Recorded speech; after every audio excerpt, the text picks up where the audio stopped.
काय आहे हे नक्की? प्रॉम म्हणजे फॉस्फेट समृद्ध सेंद्रिय खत. सोप्या भाषेत सांगायचं तर जी रासायनिक खतं आपण वापरतो म्हणजे DAP किंवा SSP. हो, डायअमोनियम फॉस्फेट आणि सिंगल सुपर फॉस्फेट. बरोबर. तर त्यांना हा एक सेंद्रिय म्हणजे ऑर्गॅनिक पर्याय आहे. हे बनतं कशातून? तर रॉक फॉस्फेट, काही बायोपार्टिकल्स आणि सेंद्रिय कचरा म्हणजे ऑर्गॅनिक मटेरियल वापरून. अच्छा, म्हणजे नैसर्गिक गोष्टी वापरल्यात यात. मग जमिनीसाठी याचे फायदे काय आहेत? माहितीपत्रकात म्हटलंय की भौतिक, रासायनिक, जैविक गुणधर्म सुधारतात, पण याचा अर्थ काय होतो नक्की? याचा अर्थ खूप महत्वाचा आहे. भौतिक गुणधर्म म्हणजे जमिनीची घडण सुधारते. ती मऊ, भुसभुशीत होते. म्हणजे पाणी आणि हवा खेळती राहते. अगदी हवा खेळती राहते, पाणी धरून ठेवायची क्षमता वाढते. अचानक पाऊस आला तर पाणी मुरतं, दुष्काळ असेल तर ओलावा टिकतो. हा मोठा फरक आहे रासायनिक खतांच्या तुलनेत. आणि त्यात अजून एक गोष्ट, जमिनीची इलेक्ट्रिकल कंडक्टिव्हिटी म्हणजे विद्युत चालकता सुधारते, जी मातीतल्या उपलब्ध पोषक तत्वांचं एक माप आहे. ओके.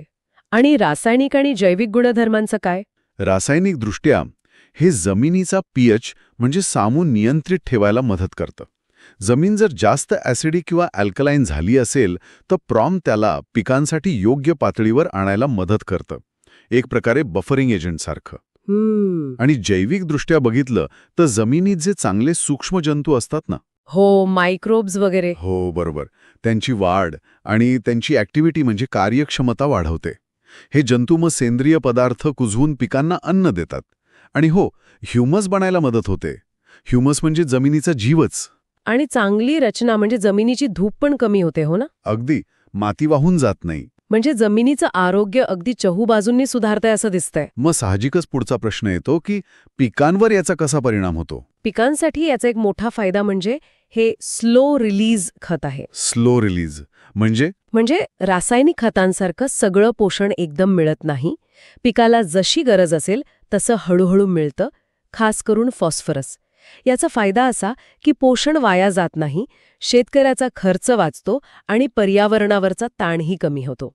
पिकांना फॉस्फरसची कमतरता जाणवत नाही. अच्छा, मग वाढीवर काय परिणाम दिसतो? मुळं चांगली वाढतात. नक्कीच. पोषण हळू पण सतत मिळालं की मुळांची वाढ